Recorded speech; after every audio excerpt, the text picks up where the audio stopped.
तो हम इसको, जो ये क्वेश्चन मैंने लिखा है कि इसमें ये पूछा गया है modulus function is it bijective, ठीक, पहले तो चेक करना है, देन फाइंड इट्स रेंज। तो हम जब सॉल्यूशन करेंगे सबसे पहले हम,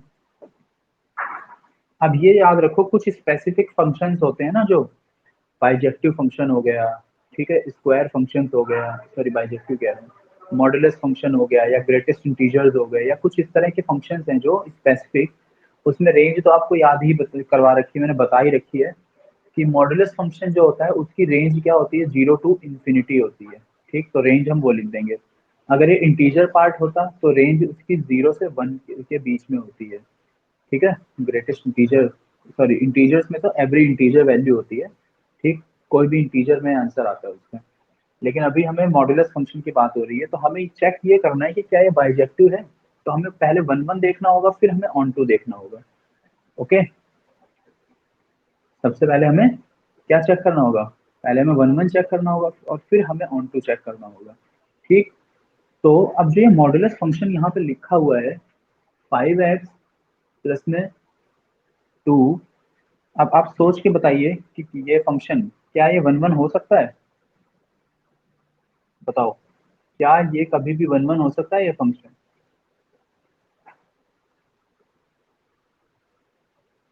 बताइए, will this function be one one, क्या ये कभी भी वन वन हो पाएगा,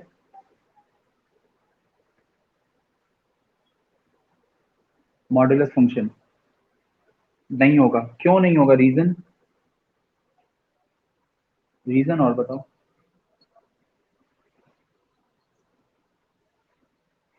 हाँ, क्योंकि इसमें यही होता है कि दो प्री इमेजेस की एक इमेज हमें मिल सकती है ना, दो प्री इमेजेस के लिए सेम इमेज हमें मिल जाती है। लेकिन अब ये 5x+2 लिखा हुआ है, इस केस में क्या हमें ऐसे दो नंबर्स मिल सकते हैं, तो अब हमारा जो कंसर्न होगा वो यही होगा कि हम ऐसे दो नंबर्स ढूंढें जिसके लिए हमें क्या मिल जाए, ये सेम इमेज मिल जाए, क्योंकि हम एक एग्जांपल तो एटलीस्ट देने देंगे ना वहां पर, तो हमें वो चेक करना होगा। ये बात सही है, ये याद ही रखना आप कि जो मॉडुलस फंक्शन होते हैं वो वन वन नहीं होता है, ना ही वो ऑन टू होता है, ठीक है, वो मैनी वन होता है और वो इन टू होता है, ठीक। देखो वन वन का तो, ऑन टू का तो एग्जांपल में तुम्हें, ऑन टू अगर चेक करना हो तो ऑन टू को तो हम बहुत इजीली चेक कर सकते हैं। ऑन टू के लिए तो आप सीधे सीधे एक ही लाइन याद रखो, स्क्वायर फंक्शन और मॉड्यूलस फंक्शन दोनों के लिए, ठीक है, ऑन टू के लिए यहाँ ब्रैकेट में लिख दे रहा हूँ फॉर स्क्वायर फंक्शन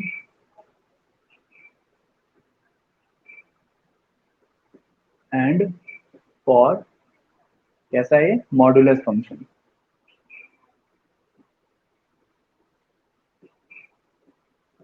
इन दोनों फंक्शन के लिए हमेशा एक चीज याद रखिए, आप एक लाइन ध्यान रखिए, देर इज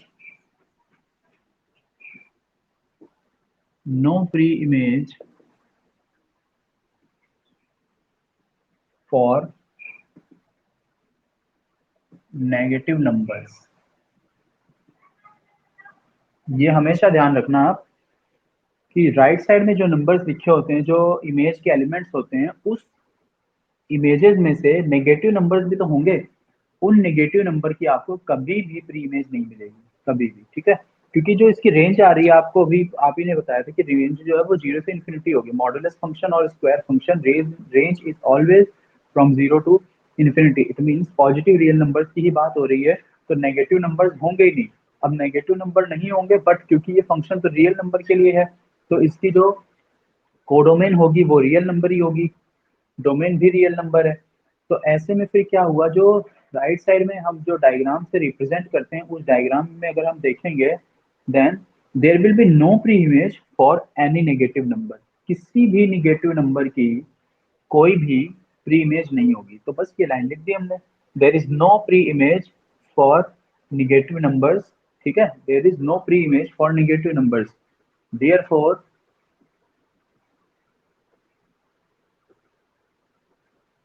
एफ एक्स, जो है फंक्शन एफ एक्स है, ये कैसा हो जाएगा, इज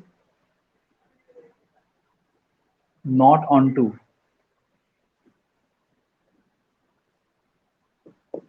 तो ये तो हो गया हमारा ऑन टू का एग्जाम्पल।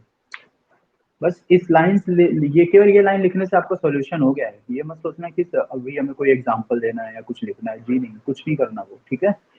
आपने ये लाइन लिख दी ना, तो इस लाइन में पूरी मीनिंग आ गई है सबके लिए। किस किस के लिए? सारे निगेटिव नंबर्स के लिए। मतलब कोई भी निगेटिव नंबर जो भी होगा यहाँ पे, उसकी किसी भी निगेटिव नंबर की हमें कोई फ्री इमेज नहीं मिलेगी, कोई भी फ्री इमेज, क्योंकि मॉड है। मॉडुलस फंक्शन का रिजल्ट ही हमें मालूम है क्या होता है, केवल पॉजिटिव नंबर्स होते हैं, इसलिए। ठीक, तो ये तो हमने लिख दिया ऑन टू के लिए। अब अगर ये फंक्शन ऑन टू ही नहीं है तो ये बाइजेक्टिव किसी भी केस में नहीं हो सकता, क्योंकि आपको पता है बाइजेक्टिव का मीनिंग क्या होता है?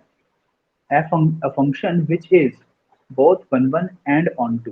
ठीक है, एक ऐसा फंक्शन जो वन वन भी होना चाहिए प्लस जो ऑन टू भी होना चाहिए। ठीक है, तो आपको सबसे पहले दोनों में से कोई एक चेक करो। अगर वो ही नहीं है तो फिर आप आगे उसे प्रोसीड मत करिए। अगर मान लीजिए केवल बाइजेक्टिव पूछा है तो क्वेश्चन हमारा यहाँ पे एंड हो गया है, क्योंकि ऑन टू को पहचानना ज्यादा इजी था इस केस में, तो इसलिए मैंने पहले ऑन टू को आइडेंटिफाई किया and we have seen that this function is not an onto function, therefore we can write fx is not a bijective function। Clear हुई बात? तो ऐसे हम लिख देंगे कि नॉट ए बाइजेक्टिव। मगर मान लो बाइजेक्टिव नहीं पूछा जाता, केवल ये पूछ लिया जाता कि क्या ये फंक्शन वन वन है, check for one one and onto. मतलब हमें एक तो वन वन भी चेक करना है और एक हमें ऑन टू भी चेक करना है। ऑन टू हमने चेक कर ही दिया है, अब आती बारी वन वन की। अब हमें वन वन को चेक करना होगा। तो वन वन को चेक करने के लिए अब हमें देखना पड़ेगा कि ये फंक्शन कैसा आ रहा है। ठीक है, अब वन वन को आप चेक करके बताओ, तो वन वन पे ये कैसे आएगा वो देखो। तो वन वन के लिए देखो क्या लिखेंगे हम। याद रखिएगा, मॉडुलस फंक्शन और स्क्वायर फंक्शन, ऐसे दो फंक्शंस के लिए हम दो ऐसे नंबर फाइंड आउट करते हैं जिसके लिए हमें इस फंक्शन की ओवरऑल वैल्यू सेम मिल जाए। ठीक, अगर स्क्वायर फंक्शन होता तो मैं एक्स की जगह माइनस वन रखता, तो माइनस वन का स्क्वायर प्लस वन आ जाता। फिर मैं प्लस वन रखता, उसका भी स्क्वायर प्लस वन आ जाता। तो हम लिख देते there are two pre images which has same image, therefore this function is not one one. But इस केस में लिखना है अब हमें। ठीक, तो अब हम इसको कैसे करेंगे सॉल्व, वो देख लेते हैं। तो x की वैल्यू, क्योंकि रियल नंबर है ना domain, when x is equals to one by five, यहाँ पे x की जगह वन बाई फाइव रखिए आप। तो मुझे बताइए अब y की वैल्यू क्या आएगी, मतलब fx, जिसी इसी को हम y कहते हैं। बताइए क्या वैल्यू आएगी ये। इसकी जगह वन बाई फाइव रख दिया मैंने, बताओ सॉल्व करके कितना आ रहा है ये। यहाँ पे मॉड में क्या आ जाएगा, five into one by five, five into one by five plus two, ये वन हो गया प्लस टू, मतलब थ्री आ गया आंसर। ओके, ये वैल्यू आ गई है थ्री। ठीक, इसके बाद व्हेन x इक्वल्स टू, अब मुझे कोई एक ऐसी वैल्यू और ढूंढनी है जिसके लिए सेम आंसर आ जाए। तो अगर हम x की जगह माइनस वन रख दें, अब f माइनस वन, अब y कितना आ रहा है देखो, five into minus one plus two, minus five plus two minus three, मगर वो मॉड में है तो वो बन जाएगा प्लस का थ्री। देखो दो सेम आ गई वैल्यू, मतलब दो प्री इमेजेस की एक ही इमेज आ रही है ना।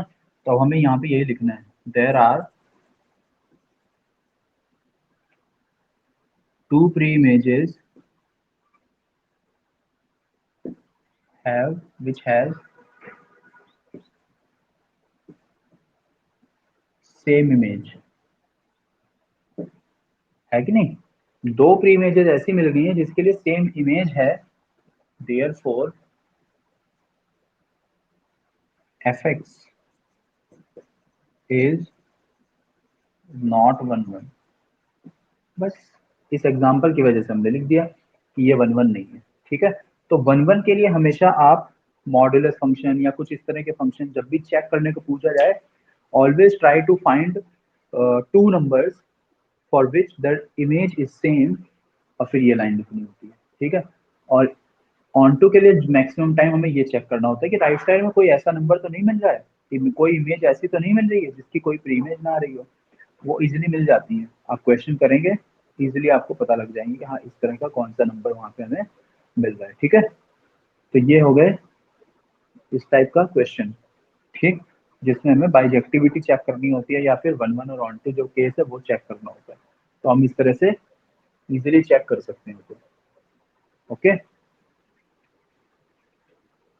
ठीक। और किसी को कोई प्रॉब्लम अभी पूछनी हो जो सेम टॉपिक में, बताइए।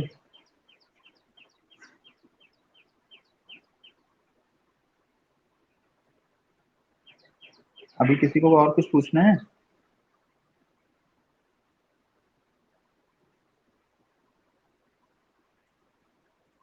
आवाज अब बोलो बेटा, सुन जाएगी मुझे अब आवाज।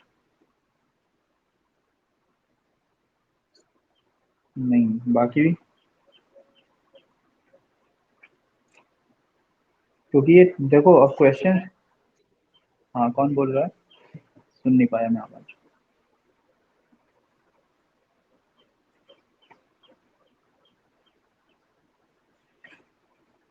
बताओ कौन कुछ पूछ रहा था अभी।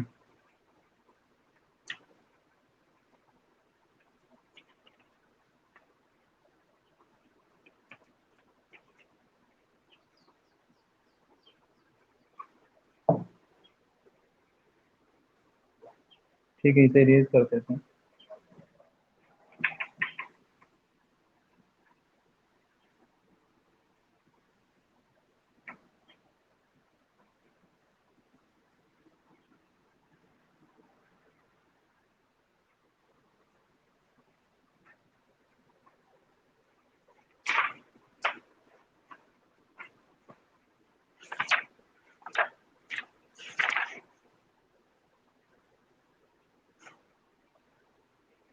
देखो अब मैं आगे टॉपिक बताने जा रहा हूँ आपको, इसी के आगे जो है इनवर्स फंक्शन से रिलेटेड रिलेटेड।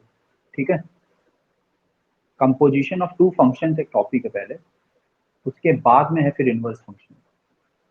हालांकि कंपोजिशन वाला जो टॉपिक है ना वो सिलेबस से हटा दिया गया है। ठीक है, जो जब रिड्यूस किया गया था सिलेबस तो उसमें से इसको एलिमिनेट कर दिया गया था। ठीक, लेकिन एक बार थोड़ा सा समझ लो आप इसको, क्योंकि जब इनवर्स फंक्शन इसलिए बता रहा हूँ मैं केवल एक रीजन की वजह से, जो इनवर्स ट्रिग्नोमेट्री फंक्शन आप पढ़ने वाले हैं ना केवल उसकी वजह से, अदरवाइज इसे हम स्किप कर देते हैं, मगर वो फिर समझ में नहीं आएगा एकदम एग्जैक्टली, इस वजह से मैं आपको बता रहा हूँ। तो कंपोजिशन ऑफ रियल फंक्शंस की बात हो रही है अभी।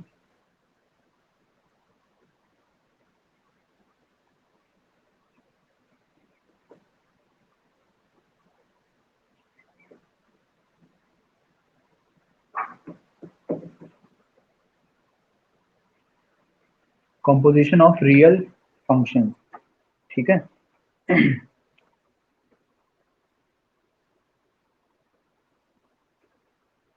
अगर हमारे पास दो रियल फंक्शंस, एक हम एफ और एक जी मान लें, लेट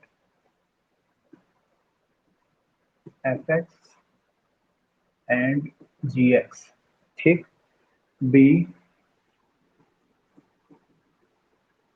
टू रियल फंक्शंस, ये हमने दो रियल फंक्शंस कंसीडर किए हुए हैं।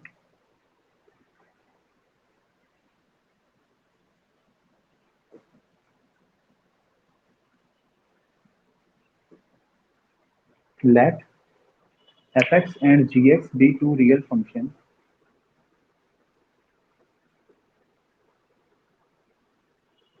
Okay, composition of real functions में late f x and g x दो फंक्शंस हमने कंसीडर किए जो दोनों ही रियल फंक्शंस हैं। ठीक, देन देयर कंपोजिशन इज, उनका कंपोजिशन क्या होता है? कंपोजिशन का बेसिकली ये मतलब है कि किसी फंक्शन का दूसरा फंक्शन हो। ठीक है, मतलब अभी तक हमने जो फंक्शंस पढ़े हैं वो हमने एक वेरिएबल का फंक्शन पढ़ा है, मतलब एक्स वेरिएबल होता है जहाँ पे। ठीक, मतलब y equals to f x, इस तरह का हमने फंक्शन पढ़ा है, and f x is the function of x only. Correct. लेकिन अब हम एक ऐसा फंक्शन पढ़ेंगे जो जिसमें वेरिएबल खुद एक फंक्शन होगा। ठीक है, उसको हम कंपोजिशन बोलते हैं। Then composition is g o f. G as a function of f, इसको हम ऐसे बोलते हैं, और एफ ओ जी, ये दो कंपोजिशन होते हैं। ठीक है, अगर हम जी ओ एफ की बात करें तो ये इस तरह से डिफाइन किया जाएगा, g of f x means g as a function of f x. ठीक है, तो अब आप यहाँ पे क्या देख रहे हो कि जो भी एफ एक्स होगा वो पूरा का पूरा एफ एक्स ही वेरिएबल बन गया है, किसके लिए, जी एक्स के लिए, जी फंक्शन के लिए। ठीक है, एंड एफ ओ जी ये कैसे हो जाएगा, F of g x means f as a function of g x. F किसका फंक्शन हो गया, जी एक्स का, तो एफ ओ जी डिफाइंड हो गया। जी ओ एफ के केस में क्या डिफाइंड हो रहा है, g as a function of f x means जो ये एफ एक्स और जी एक्स है ये किसी अदर फंक्शन के लिए वेरिएबल बन चुके हैं। आप इसको ध्यान से देखो, जी ऑफ एफ एक्स मीन्स क्या हुआ इसका, कि एफ एक्स पूरे की पूरी वैल्यू जो है वो इस फंक्शन के लिए देखा जाए तो क्या है, डोमेन है। यही तो हो रही है इसका बात, इसकी बात। ठीक है, मीन्स जो डोमेन है बेसिकली वो, अब क्योंकि देखो, नो डाउट एफ एक्स या जी एक्स दोनों एक्स के ही फंक्शंस हैं, बिल्कुल सही बात है, मगर कंपोजिशन में चेंज क्या हो रहा है वो समझो आप। एफ एक्स आ गया ना अभी यहाँ पे, तो एफ एक्स पूरे की जो वैल्यू होगी वो इसके लिए पूरा एक वेरिएबल बन जाएगी। सपोज एग्जांपल यहाँ पे मैं बताता हूँ आपको, देखो हमने लिखा let f x is equals to x and g x is equals to x square plus one. ठीक, अब हमें डिफाइन करना है ये, इनमें डिफाइन में भी हमें एक चीज और ध्यान रखनी होती है, वो मैं बताने वाला हूँ, अभी केवल आपको लिखने का तरीका बता रहा हूँ। F o g means f as a function of g x, ऐसे लिखेंगे इसे। और ये डिफाइन कैसे किया जाएगा, एफ जी एक्स, तो एफ लिख देंगे, और जी एक्स की वैल्यू है एक्स स्क्वायर प्लस वन, ये यहाँ पे लिख दी। ठीक, अभी देखो, जब फंक्शन में एक्स था वेरिएबल तो आंसर एक्स ही आया, मतलब जो यहाँ वेरिएबल है वही इसका रिजल्ट है। तो अब एफ के साथ पूरा variable x square plus one है, तो रिजल्ट क्या हो जाएगा, एक्स स्क्वायर प्लस वन खुद। ठीक, ये हो गया। तो ये देखिए क्या हुआ, ये कंपोजिशन ऑफ फंक्शन है, मतलब एफ हमने चेंज कर दिया जी एक्स के अकॉर्डिंग। ठीक है, ये होता है कंपोजिशन में। अगर यहाँ कुछ और लिखा होता तो फिर ये चेंज हो जाता। जब एक्स है तो वो खुद जो वेरिएबल, देखो ऐसे समझा करो फंक्शन को, कि एफ के साथ यहाँ पे क्या लिखा हुआ है उसके अकॉर्डिंग यहाँ क्या चेंज हुआ है। यहाँ एक्स लिखा हुआ है तो यहाँ पे जो वेरिएबल यहाँ लिखा होगा that variable is exactly written over here. ठीक, सेम एज इट इज लिख दो।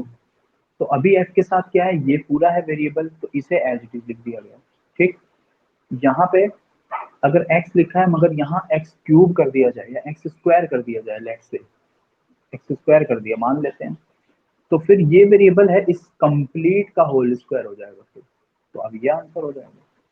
क्लियर हो रही बात, तो इस तरह से फंक्शन को डिफाइन किया जाता है, और ये है composition of two real function. ठीक है, रियल फंक्शन बोलने का रीजन तो आपको पता ही है क्यों बोलते हैं रियल, क्योंकि एफ एक्स जो है इसकी डोमेन क्या है, देखो ध्यान से, रियल नंबर, क्योंकि ये सभी रियल नंबर्स के लिए डिफाइंड हो रहा है, मगर इसकी रेंज क्या है, only positive real number because square function. यहाँ पे भी आप ऐसे ही देख लो इसे, डोमेन रियल नंबर मगर रेंज क्या है, वन से इन्फिनिटी, क्योंकि अब जीरो भी नहीं आ सकता है आंसर ना, एक्स की वैल्यू जीरो रखेंगे तो ये वैल्यू वन आएगी, मतलब इसकी मैक्सिमम वैल्यू तो वन ही आ रही, सॉरी मिनिमम वैल्यू वन आएगी, तो वन से इन्फिनिटी होगा, तो उसके अकॉर्डिंगली यहाँ पे भी चेंज हो गया फंक्शन। तो ये कंपोजिशन ऑफ टू फंक्शन होता है रियल फंक्शन। रियल फंक्शन का मीनिंग ये हो गया कि डोमेन भी रियल होनी चाहिए और रेंज भी रियल नंबर का ही सबसेट होना चाहिए, मतलब कॉम्प्लेक्स नंबर की फॉर्मेशन ना हो, तो वो नंबर्स रियल ही होते हैं, वो सेट मतलब वो फंक्शंस रियल ही होंगे। ठीक, तो ये है कंपोजिशन ऑफ टू फंक्शंस में। ठीक है, मतलब एफ से हमने एक लिंक बनाया जो जी एक्स को रिप्रेजेंट कर रहा है, या जी एक्स का लिंक है जो जी ओ एफ या एफ ओ जी बना देगा, मतलब f as a function of g x और g as a function of f x, उस चीज को रिप्रेजेंट करता है ये।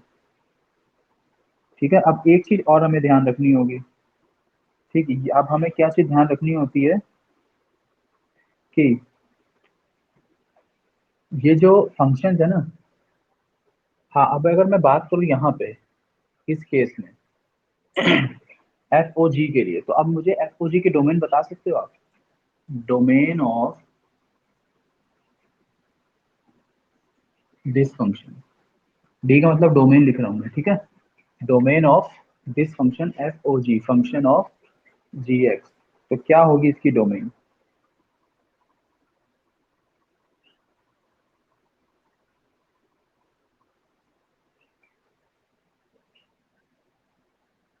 देखो इसको देखिए, एफ ओ जी कैसे डिफाइंड हो रहा है? एफ जी एक्स के लिए डिफाइन हुआ, ठीक।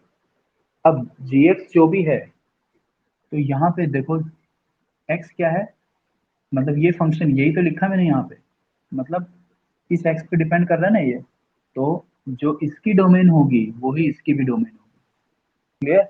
इसकी जो डोमेन है वही इसकी डोमेन है, मतलब वो इस पूरे की डोमेन हो गई। इट मीन्स हम ये कह सकते हैं कि ये डोमेन ऑफ जी ही होगा, ठीक है।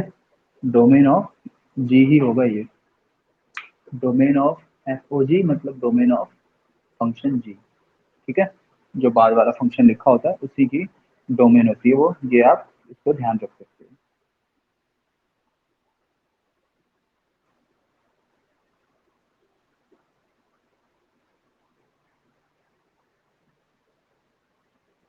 और एक चीज और ध्यान रखनी होती है,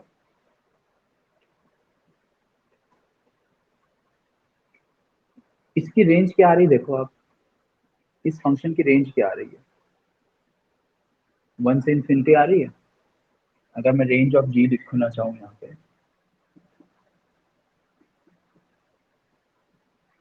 1 से इन्फिनिटी है, ठीक। डोमेन तो ऑल रियल नंबर्स है, यहाँ पे डोमेन ऑल रियल नंबर्स है, मगर रेंज 0 से इन्फिनिटी है, ठीक। जी की जो रेंज है उसको आप ध्यान से देखो तो एफ की जो डोमेन है उसका सबसेट है वो हमेशा, ठीक है। मीन्स हमें जो इसकी रेंज है, जी की रेंज एफ के डोमेन का सबसेट भी होगी हमेशा, अगर वो डिफाइन किए जा रहे हैं, मतलब जो भी फंक्शन डिफाइन होगा ना, जैसे यहाँ पे डिफाइन किया गया अभी जीओ एफ को, तो जीओ एफ में हमें या एफ ओ जी में, तो एफ ओ जी में हमें क्या देखना होगा, इसकी रेंज इसके डोमेन का सबसेट होना चाहिए, ठीक। मैक्सिमम होगा जो बाद वाले फंक्शन की रेंज, फर्स्ट के डोमेन उनका सबसेट, इस केस में बाद में क्या लिखा हुआ एफ मतलब एफ की रेंज और जे के डोमेन का सबसेट, इस चीज को हम ध्यान रखते हैं, ठीक है। तो ये बस कंपोजिशन में केवल इतना ही है, ठीक है। कंपोजिशन में ज्यादा नहीं है, कंपोजिशन का सिंपल सा क्वेश्चन जनरली तो अब तो आएगा नहीं, लेकिन अगर हाँ कॉम्पिटिटिव वगैरह में होते हैं तो उसमें आपको यही पूछा जाता है कि एफ एक्स डिफाइन कर दिया जाएगा, जी एक्स डिफाइन कर दिया जाएगा, और फिर एफ ओ जी या जी एफ कुछ पूछा जाए। एक एग्जाम्पल ले रहा हूँ मैं यहाँ पे केवल एक्सप्लेनेशन के पॉइंट ऑफ व्यू से। एफ एक्स हमें बोला गया है modulus function and g x is a greatest integer function, ठीक। अब कह रहा है फाइंड करो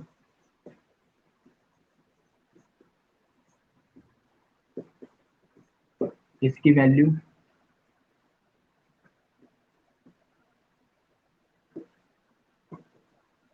और इसकी मतलब इस पूरे की वैल्यू फाइंड करनी है इसकी, ठीक है।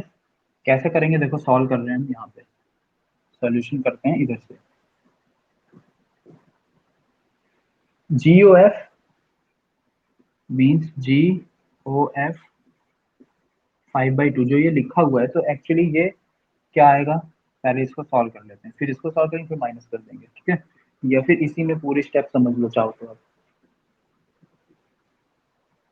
जी ओ एफ मतलब जी एफ और एक्स की जगह है 5/2, माइनस एफ जी एक्स और इसकी जगह है -5/2, करेक्ट, ये लिख दिया हमने।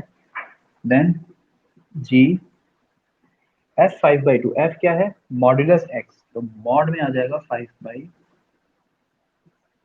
करेक्ट, ये हो गया एफ 5/2, ठीक।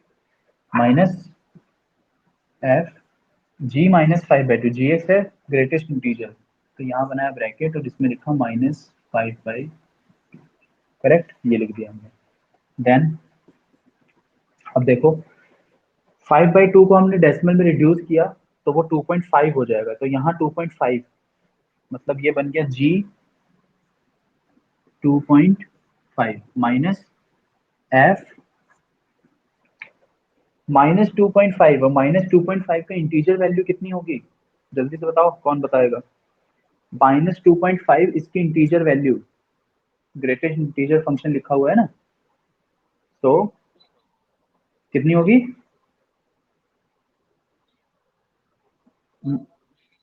हाँ -3 बेटा, -3 नेगेटिव नंबर में याद रखिए एक और वैल्यू इस रिड्यूस हो जाती है, -2 नहीं होगी, कितनी हो जाएगी -3, ठीक है।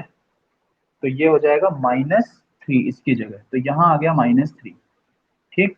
अब ये क्या बन गया, जी फंक्शन 2.5, जी फंक्शन है ग्रेटेस्ट इंटीजर, तो ग्रेटेस्ट इंटीजर में 2.5 माइनस एफ का मतलब है मॉडुलस फंक्शन, तो मॉड में -3, राइट। अब ये 2.5 है, इसका इंटीजर वैल्यू ये हो जाएगी 2, क्योंकि पॉजिटिव में है ना, ये 2 बन जाएगा, माइनस और -3 का मॉडुलस करेंगे तो वो +3 रहेगा, तो 2 - 3 दैट इज -1, ये आ गया इसका आंसर, ठीक है।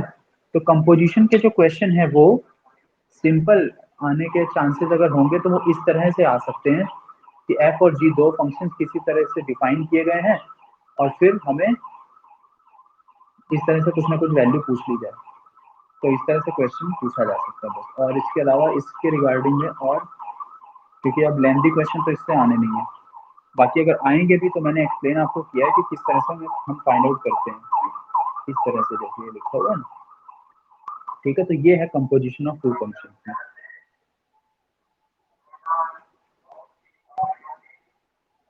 ठीक है।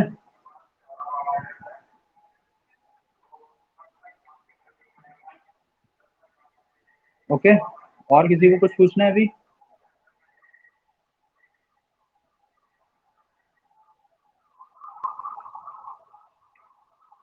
हाँ क्लास हो गई, मुझे लग रहा है आपको शायद याद है। चलो ठीक है, कल की क्लास में पूछ लेना, अगर इनकेस कुछ डाउट रहता है तो कंपोजिशन से रिलेटेड एक दो एग्जांपल जरूर देख लेना आप एक बार, ठीक है। बाकी इसकी रिकॉर्डिंग कुछ टाइम में अवेलेबल हो जाएगी, तो दोबारा से अगर किसी को देखनी हो तो देख सकते हैं वो, ठीक है। अब आप लेफ्ट कर लो क्योंकि आपकी नेक्स्ट क्लास स्टार्ट हो गई है।